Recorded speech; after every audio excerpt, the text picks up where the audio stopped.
مرحى يا شهر الإيمان، مرحى يا شهر الإيمان. هل هلالك يا رمضان، مرحى يا شهر الإيمان، مرحى يا شهر الإيمان، مرحى يا شهر الإيمان.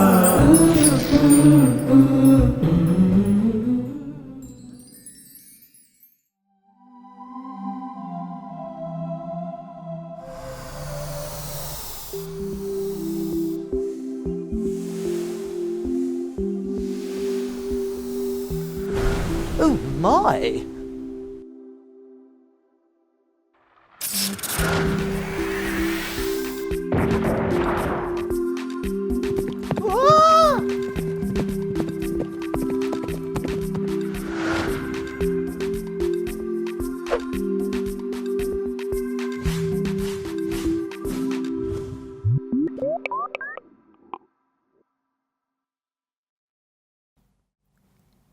Subhanallah, Ya Rab, truly you are amazing. Oh, Assalamu alaikum and welcome my explorer friends. I'm Ibn Haytham and this is my marvellous telescope. It's special because it goes back in time and can visit any place you can think of. I sit here night after night admiring Allah's creation. Come, let's take a look and see. Subhanallah! It's a volcano erupting near a city. A volcano is a mountain that opens downward to a pool of molten rock just beneath the surface of the earth. When pressure builds, eruptions happen. An eruption is like a big explosion. Gases and rock shoot up through the opening and spill over or fill the air with bits of pieces of lava. Inside lava are volcanic gases which look like bubbles, and this takes place underground inside the magma. Magma is liquid rock inside the volcano, so when the lava bubbles up and comes out of the top from the inside of the volcano, it's full of all crushed up rocks and stones. The lava is the same liquid rock as the magma. Volcanoes are formed when magma from within the Earth's upper layer work its way to the surface. At the surface, it erupts to form lava flows and ash deposits. Over time, as the volcano continues to erupt, it will get bigger and bigger. There are three main types of volcanoes: active, resting, and extinct. An active volcano is one which has newly erupted, and there is a likelihood that it may erupt soon. The most dangerous eruption is the volcano eruption in Tambora, Indonesia, in 1815. It killed around 92,000 people. The eruption sent fiery ash into the sky, which cooled the world climate for more than a year. In some parts of the world, that year is called the year without a summer because it was so cool. A resting volcano is one which has not erupted in a long, but there is a possibility it can erupt in the future. An extinct volcano is one which has erupted thousands of years ago, and there's no possibility of eruption again. Sometimes a volcano just bursts open, and this happens because there is a lot of gas that gets bigger and bigger inside, and when it gets too much, it just needs to get out. I wouldn't want to be next to a volcano when it blows its top. When a volcano does explode, lots of bad air comes out and it goes into the sky. There are good gases like ash and sulfur dioxide, which makes the earth cooler because it reflects sunlight away from the earth. But there are some gases which are bad, such as carbon dioxide, and this heals up the earth. The weather near a volcano is often rainy, with lightning and thunder. This is because all the dust that is thrown up into the sky are good at collecting water droplets. This is because all the dust that is thrown up into the sky are good at collecting water droplets. The system of tectonic plates is an interesting story of continents. A continent is a really big piece of land, and what happens is they drift from place to place, breaking apart, bumping into and grinding against each other. The tectonic plate system tells us that the Earth's crust and upper layer are made up of several large and thin plates that move against one another. The plates are all moving in different directions and at different speeds. Sometimes the plates crash together, pull apart, or brush past each other. When this happens, there can be earthquakes, large or small. Subhanallah, volcanoes are volatile, which means they can go crazy and explode at any time. Well, at least some of them can. Allah created the gorgeous world and everything in it. It's been said that it's impossible to see the whole world in our lifetime, but it doesn't mean we shouldn't try. I'm going to search for more and more of Allah's wonderful creations within this universe. Until next time, my explorer friends, Assalamu alaikum wa rahmatullahi wa barakatuh. Truly amazing.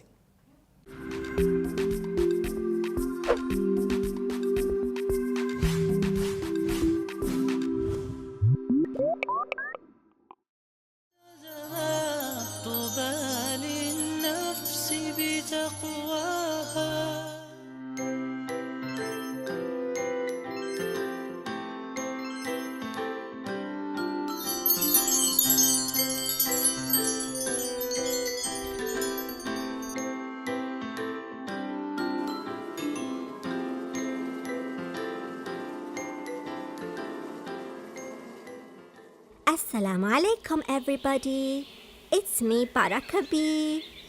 Why don't you come and learn with me?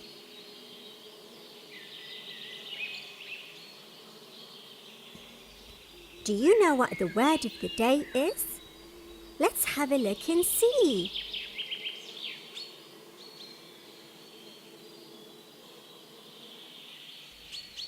Today the word of the day is Al-Fatiha.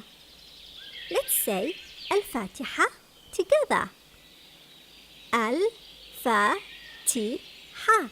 Al-Fatiha. MashaAllah. Terrific. Well done.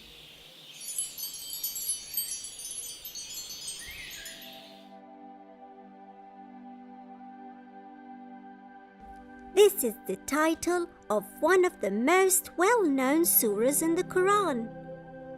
You can use it when you pray, and you can also read the surah for guidance from God. It means the opener.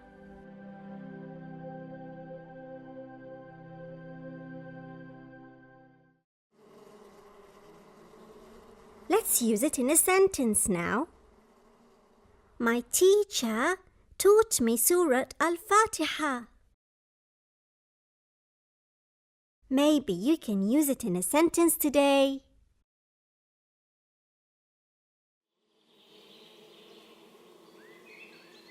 I'm going to take my honeycomb and make some honey at home.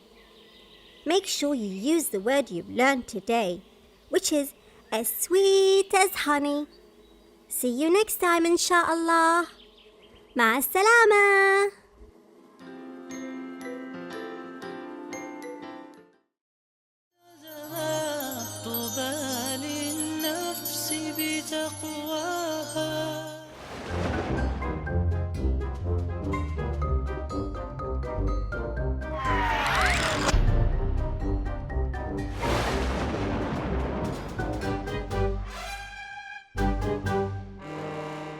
Assalamu alaikum dear children and welcome to Super Sheikhs. I'm Big Sheikh Hassan. And I'm Little Sheikh Hussein. Thank you for sending this brilliant question. Dear Super Sheikhs, why is some food haram? I'd really like to eat the food my friends eat. The answer to this one is some foods are haram because they're bad for us. Like ham, it's pork. And pork is pig. And pig eats rubbish. Eats its own poo as well. Yeah. Would you eat an animal which eats its own poop? Yeah. It's disgusting, isn't it? Yeah, and it's also scientifically proven that it is bad for you. So things that are haram, like pig's meat, and alcohol, and wild animals like the big cats, like the lion, the tiger, the liger, these kind of things. Liger? Yes, the liger is a cross between a lion and a tiger. It's called a liger. That's weird. Well, it's a cross between a tiger and a lion. It's actually a very, very, very nice looking animal. Is it rare? It's very rare. That's weird. Meats of those wild animals which eat other animals' meat, right? These ones are haram as well. Yeah. So, for example, the cow doesn't eat other meats, right? It's a herbivore. Yes, exactly. What was it? It's a herbivore. Herbivore? Yeah. A herbivore. Are these animals that eat only plants? Yeah. Yeah, these types of animals, most of them, not all of them, most of them are halal. Yeah. There are selected few animals that are haram. Yeah. Like, as we said, animals that eat different meats, so meats of other animals. Carnivores, omnivores. What are those? Carnivore is just a meat eater, and omnivore is both. Oh, a meat and plant eater? Yeah. Well, those are haram. These two types are haram Yeah. because they have things that are not compatible with our bodies. So Yeah. if we eat those, we get ill. And also, the ones which are halal, if you get ones which are killed not properly in the Islamic way, you can't eat it, it's haram. So animals that are halal to eat, like the cows, lambs, sheep, chickens, these animals have to be slaughtered in a certain way, facing, yeah? What about an actual sheep? A lamb is a baby sheep. Well, that's why I said sheep, lamb, right? Okay. Okay, so these types of animal, these types of animals have to be slaughtered in a certain way, facing the qibla from the bottom. Of the neck. Yes, from the bottom of the neck, they have to be slaughtered in that way, and the person who's slaughtering the animal has to be a Muslim and say, Bismillah ar-Rahman ar-Rahim. exactly. If he does that, then the meat becomes halal for us to eat, Yeah. right? Yeah. If he doesn't do that, then it's not halal. And most people who eat haram food, they shoot it.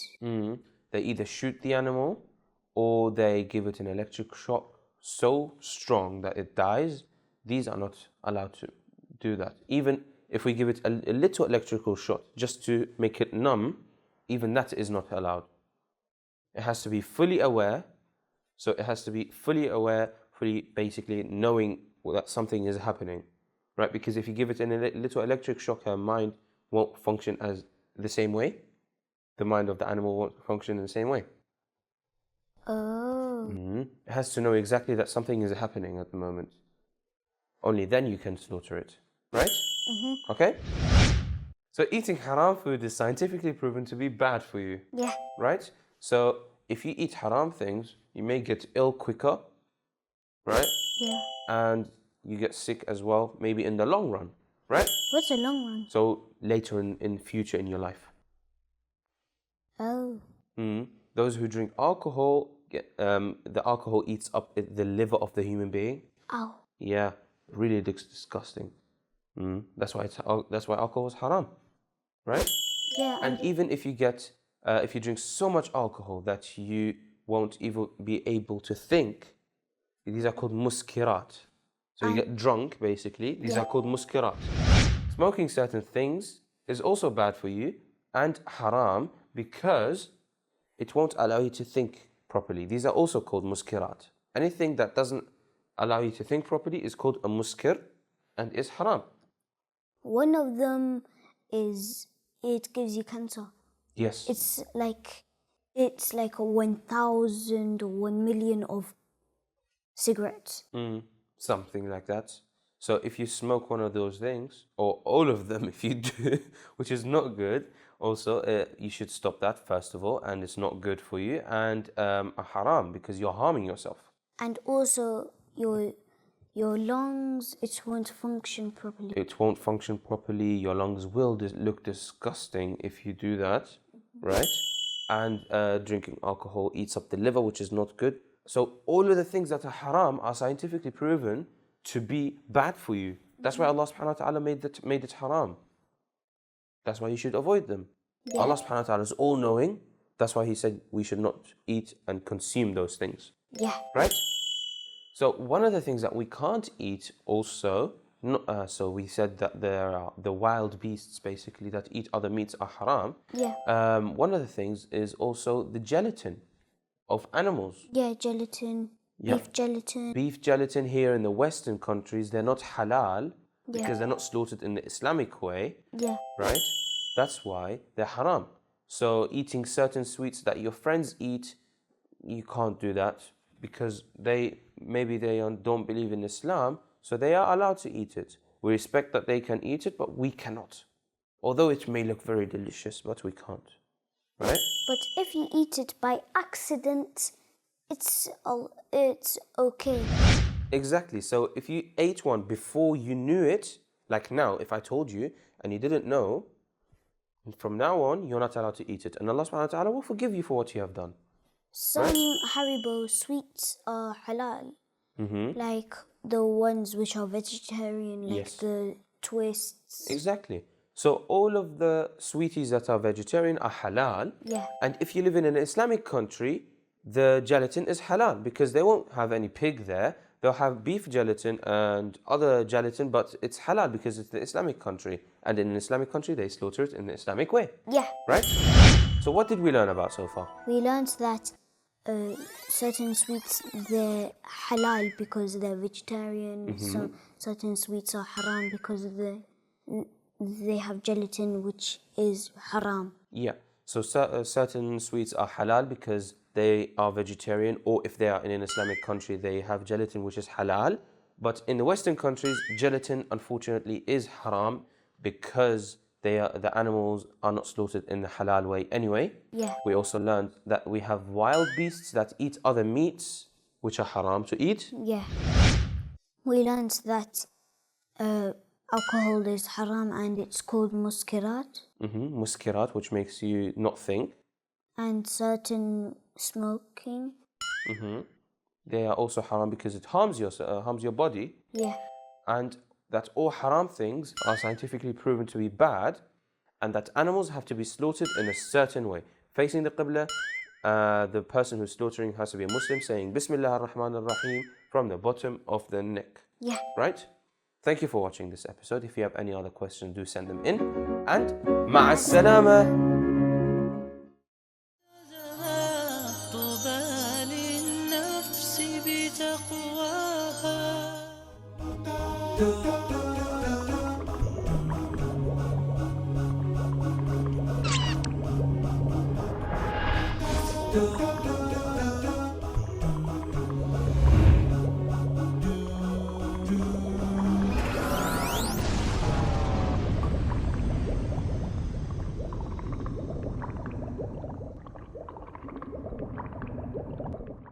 Hello my friends and welcome to my science show. My name is Professor Proton. I come from the University of Safeeries, and today I will show you science experiment. Yes, actually we will be studying water. So we have water in the beaker.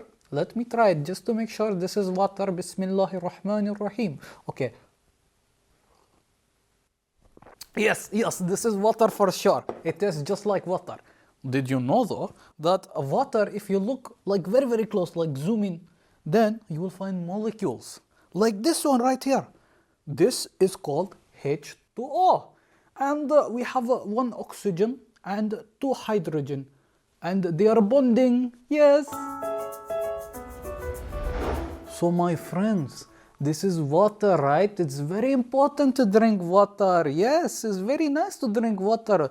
What happens if I take away the hydrogen and another hydrogen? I am left with oxygen. And all the animals need oxygen to breathe. And also I and you need oxygen to breathe like this. Oxygen is good, yes. So my friends, now imagine this is like your soul. So you are created from the material and the immaterial. For example, the person, the professor that you see in front of you today, I am not like a person. Yes, you might be able to, shake my hand, say hello, wave hello to me. Yes, hello to you too.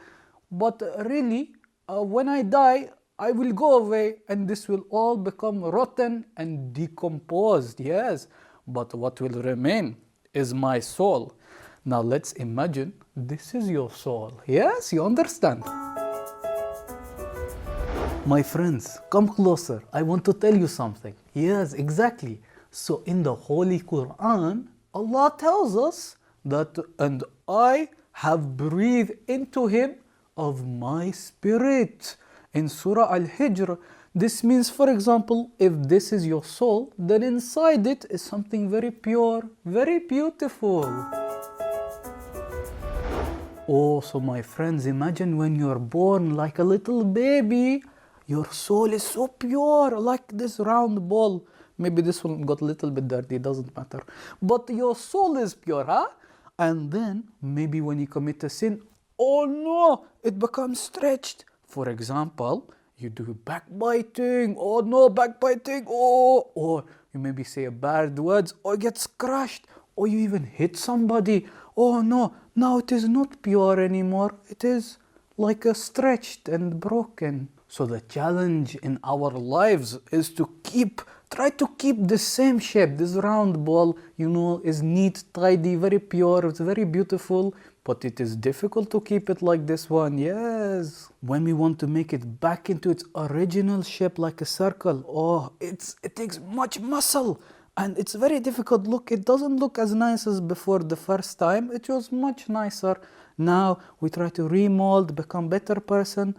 But it is very difficult. It doesn't go back to its original shape. Oh no, what do we do now? Yes. But no. In Islam it is not like this, because no matter how much you try to remold, it will not go back.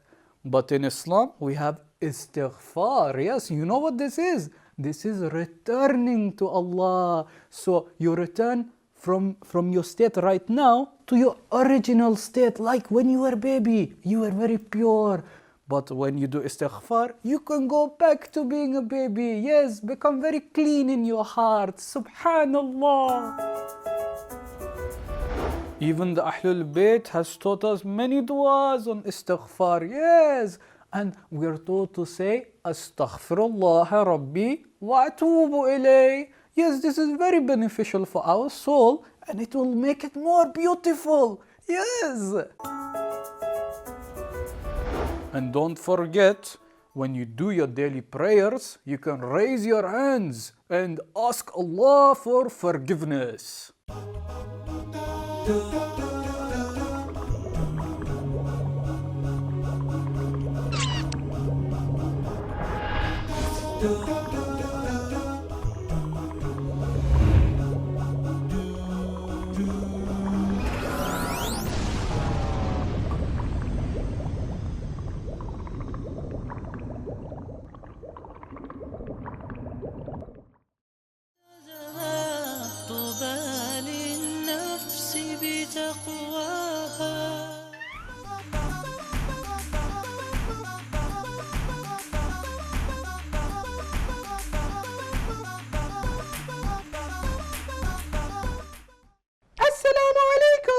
Assalamu alaikum children. Wa alaikum salam Pip. Assalamu alaikum children. How are you? How is everybody? How is everybody? I hope the children at home are happy and that they're happy Pip is here as well. Yes, Pip is here. Yeah. We love it when Pip's with us, but sometimes Pip can be a little bit, you can be a bit moody, Pip, especially when someone asks you to do something. Moody? Yeah. Me? Yeah. What's the weather saying? What's the weather saying? Yeah, What's the weather got to do with what we're talking about? I'm asking. Well, today it's sunny. The weather doesn't speak. No, but the news person tells us what the weather's So what like. did the news person say in the morning? That it was going to be a nice No, but sunny how day. did he do it? He looked outside. How? I don't know. They have all these equipment. No, how did he say it? He said it. Today's going to be a nice and sunny day. What's wrong? You always have an issue, Pip. No, I'm just asking. I didn't think that was a very good impression. Oh. Can you do an impression, children, of how the newsreader says the weather in the morning? Because normally they just stand there and they go, today's weather will be sunny in London. Yeah. It will be rainy in Monsterland. But they don't look behind them, you know that. No, they don't. They have a special person speaking in their ear telling them what to say.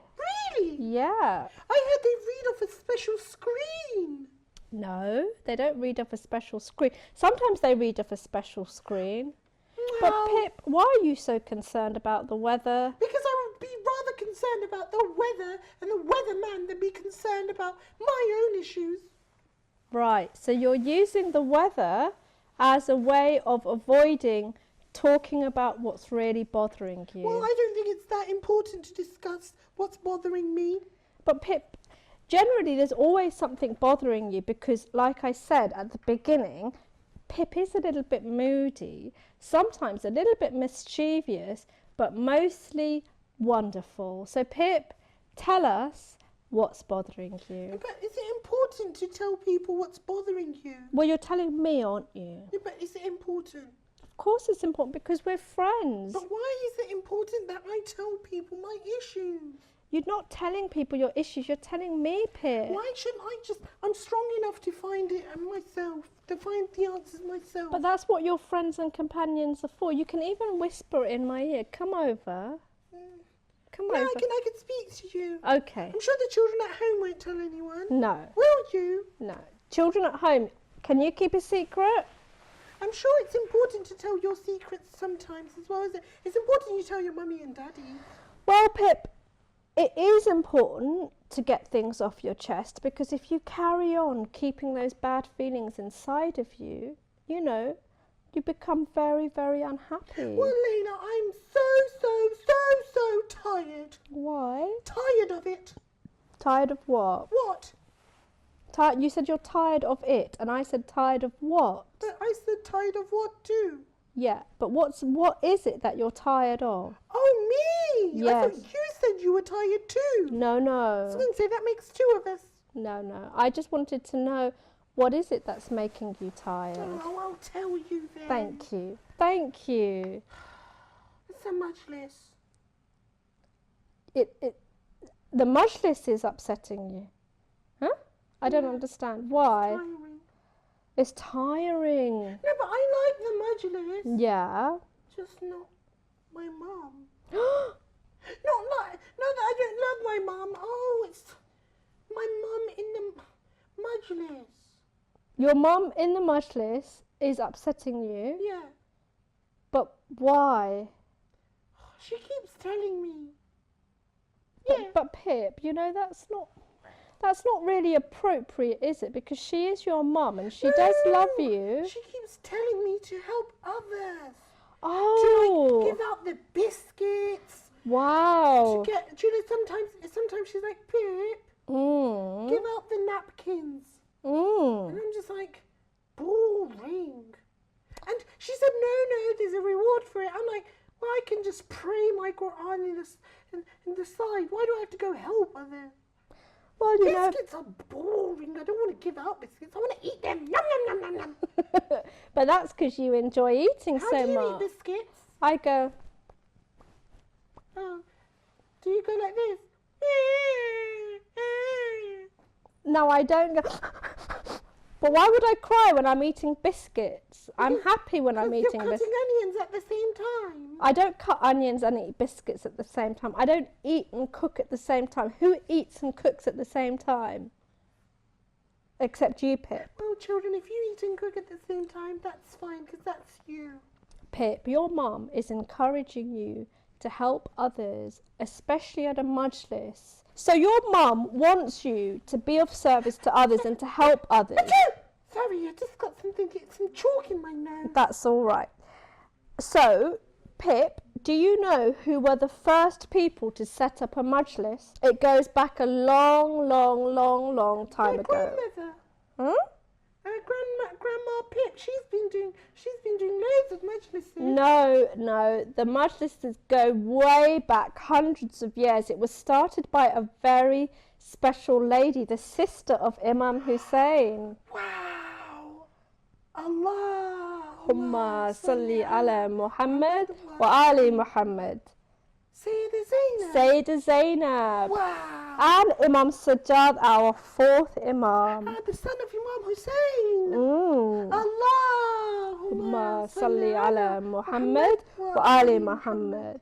So, again, in Arabia, in those hot places, they would have caravans. Caravans? Yeah. Oh, I've been in a caravan. No, this caravan. Caravans, right?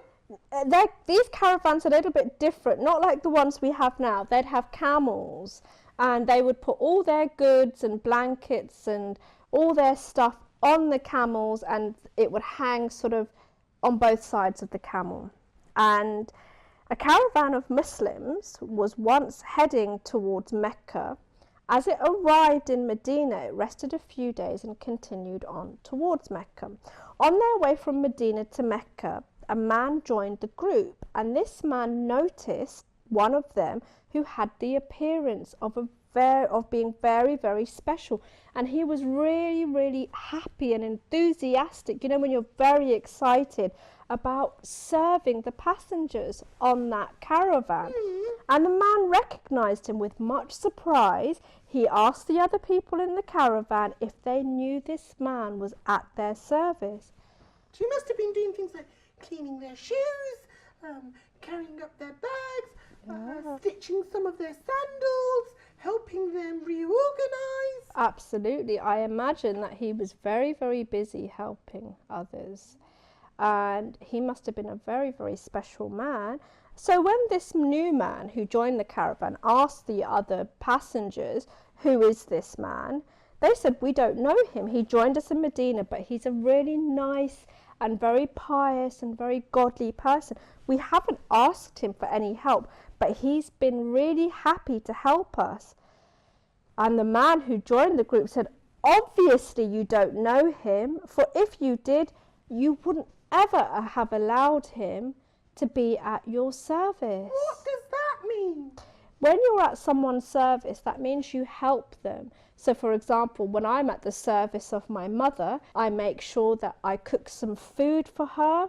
And that's what being in service to someone means. You serve them, you help them, and you give them things. Yeah. And they asked this man who joined the caravan, well, who is this person? And they said, this is Imam Sajjad, our fourth Imam. And the group stood up with shame and apologized to the Imam. Then complaining to him, they said, why did you treat us like royalty? We may have asked you for too much help, and we would have committed a big sin in being disrespectful to you. Because these people on the caravan, they loved the Ahlul Bayt. They absolutely adored them. Yeah. So to think that Imam Sajjad would actually be serving them as though they were something special, they thought that they might fall into sin. Wow, it's just like a superhero coming in, like helping you, like put your bags in the boot. Exactly. The Imams were very much like superheroes, and they're especially heroes to me. But the Imam said, I joined your group when you didn't know me. When I join a group where people know me, For the sake of the Prophet, they are very kind to me. They don't allow me to do anything. So when I joined your group, I joined it kind of like being invisible so that no one would know me. And that was because I wanted to have the honour of serving my brothers and sisters. Yeah. That's just so heartwarming, because they are the imams. So, you know, helping another person in need is also a form of worship, because you said at the majlis, I pray, I read the du'as. Yeah, to be honest with you, I'd rather like read a dua in my spare time at the end rather than giving out biscuits. But Who what, wants some, you know, like those monster digestives oh, Monster Digestives, they're tasty. or monster cream? That sounds really delicious. But don't forget, Pip, like thanking Allah or praying or fasting, if you help someone who is also a servant of Allah, then you do it because one day you might need the same help as well. Really? Yeah. You might need the same help as well. Well, So, Pip, when your mum was at the majlis and she was saying, Pip, give out the napkins, give out the plastic spoons and forks, make sure you give out some sweets and dates and baklava, and most of all, give out some biscuits, which you especially like eating, it's because she knows stories like this, like the one of Imam Sajjad during the caravan and during the journey. He was doing everything he could to make everyone else feel comfortable. Even me here talking to you and asking you your problems and you sharing them with me, that's me being of service to you because I'm trying to help you. And I guess if it's good for Imam Sajjad, then it must be amazing for us. Absolutely. So children at home, when you go to a majlis and you see, for example, someone old and frail coming in and they need help or they need a seat, you might want to get up and make them feel comfortable. My mum always says, don't sit on the back walls or the against the walls. And I never used to understand. But she said because when, like, for example, Grandma Pip came, people like that need to sit on the back of the wall like that. Yeah, that's so they can... They've got backs and they want to sit on the floor too. Exactly. You shouldn't sit on the chairs either, really. If your legs are nice and stable, Yeah. you're quite youthful, you don't need to sit against the wall. Yeah, we all know that majlises can be a little bit crowded, but don't forget, when you are at a majlis, think of the person next to you, on your right, on your left, in front of you and behind you. Also, I Yes. said something important. Go on then. Even if you can't give out biscuits, do something. Good point. It might even be sharing some water that you have with the person next to you. Yeah, you know, sometimes I Yes. don't understand. I said, Mama, it's fine, but I want to give out the tea. That's a good... But she said you can't. Yeah, you might burn Yeah, yourself, she said little boys can't give out the tea. but when you're older you can. Yeah, hopefully I'll give out the tea and the hot food. Absolutely, when you're a little bit older. Well, thank you so much for watching, children. When you're at a majlis this evening, don't forget to pray for me and Pip. And don't forget to help out. See you next time. Ma salam. طوبى للنفس بتقواها.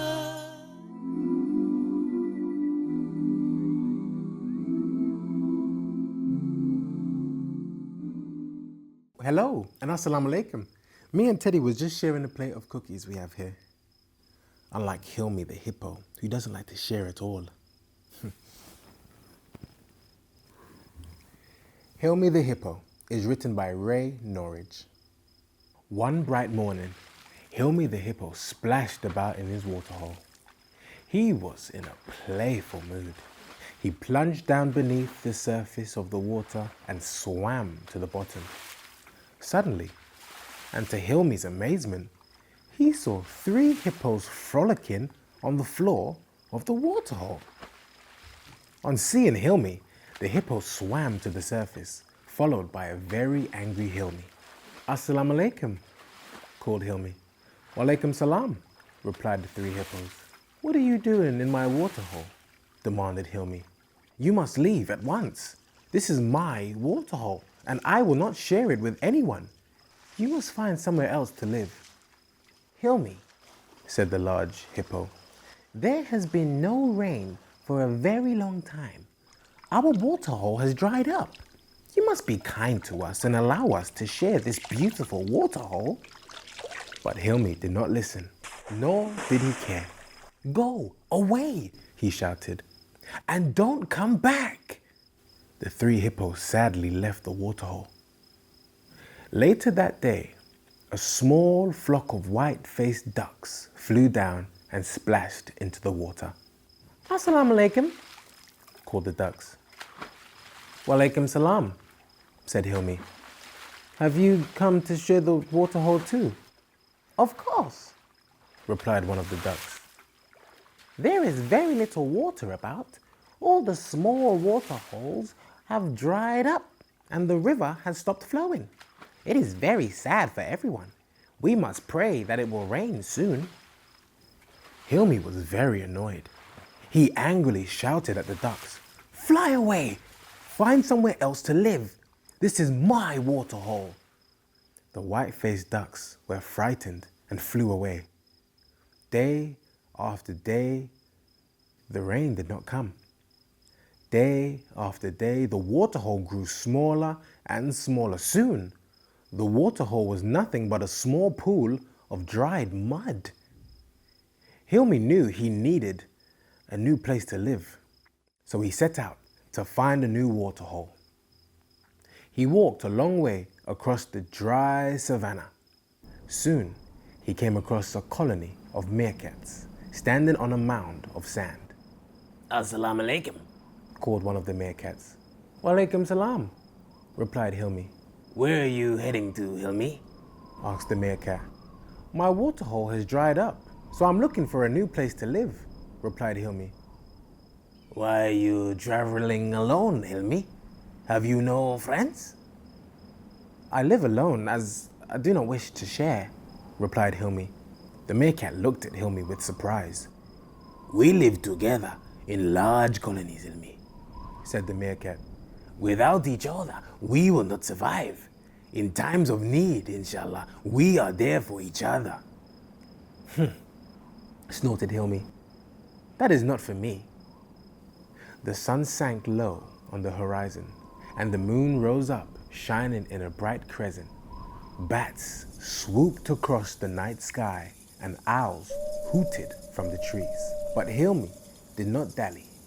He continued to search for a new waterhole. When the sun rose the following day, casting a pink glow across the earth, Hilmi stopped to rest beside the lake. Hundreds and hundreds of flamingos stood feeding in the shallow water. "Assalamu alaikum," called Hilmi to the nearest flamingo. "Walaikum salam," replied the beautiful pink bird. "There are so many of you here," said Hilmi. "How can there be enough food for everyone?" "We live in large flocks," replied the flamingo. "We always settle where we know there is enough food for everyone. We are gregarious. That is, we like to live together." Hilmi went on his way, leaving the flamingos to happily feed in shallow waters of the lake. Soon, he passed a small herd of zebra. Hilmi noticed that they too were gregarious. Then he saw a group of giraffes. Their heads stood tall above the trees, and Hilmi knew that they too enjoyed each other's company. By midday, when the sun was directly overhead, Hilmi came to a large sand dune. He raced up the sandy slope, and once at the top, an amazing sight met his eyes. Before him lay a very large expanse of water. Never before had Hilmi seen so much water. It stretched as far as the horizon. "Subhanallah!" cried Hilmi. "What a beautiful sight! This is truly the largest waterhole in the world, and there is not a hippo in sight." Hilmi ran across the white sand and splashed into the water. He had walked for so long that he was very, very thirsty. The first thing he did was to have a large gulp of water. Assalamu alaikum, called a seagull bobbing on the waves. Wa alaikum salam, replied Hilmi, spitting the water from his mouth. What is this? He spluttered. This water tastes of salt. I cannot drink this. I cannot live in this salty water. This is the sea, Hilmi, and hippos do not live in the sea, the seagull explained. Hilmi turned to leave. He was very disappointed and he was very thirsty. Hilmi followed the path back to the lake where the flamingos gathered. When he arrived, he went to quench his thirst from the shallow water. Assalamu alaikum, called Hilmi. Wa alaikum salam, replied the flamingos. You cannot drink from our lake, Hilmi, they all chanted. You must learn a lesson. You would not share your waterhole with others. Therefore, you cannot drink from our lake. When you are prepared to share, we will share with you. Leave us alone, Hilmi. Hilmi sadly continued on his way. It was a long walk back to his waterhole.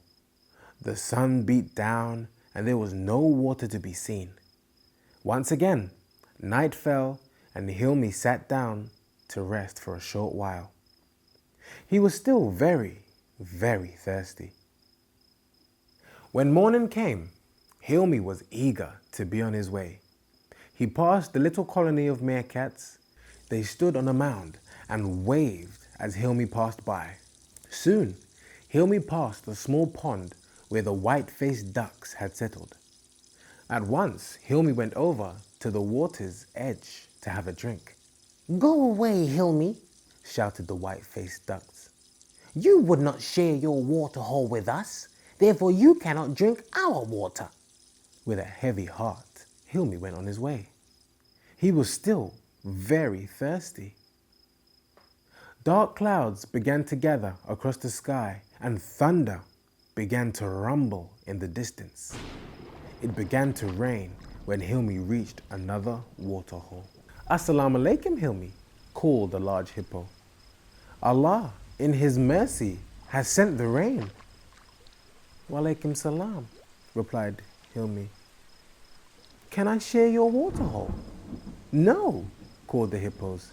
You cannot share our waterhole as you did not allow us to share yours. You must go on your way.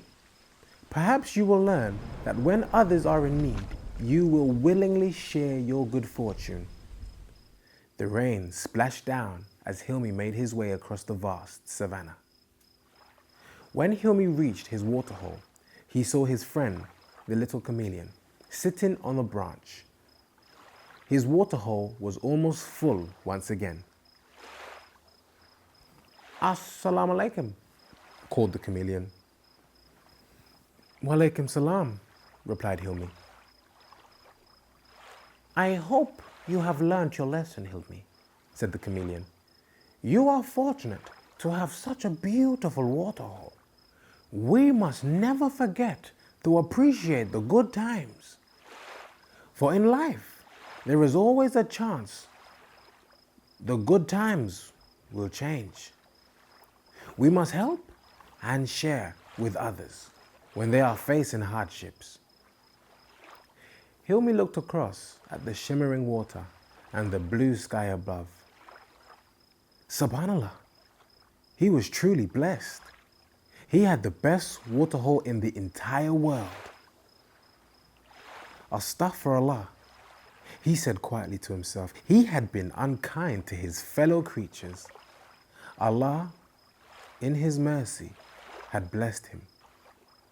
Hilmi knew that it is not only a duty to share with others, it is a privilege. Thanks for sharing your cookies with me, Teddy. That's really nice. And Hilmi soon learnt the same lesson too.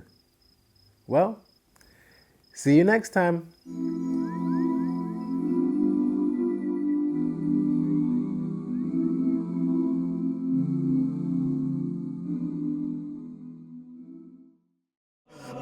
مرحى يا شهر الإيمان، مرحى يا شهر الإيمان. هل هلالك يا رمضان، مرحى يا شهر الإيمان، مرحى يا شهر الإيمان، مرحى يا شهر الإيمان.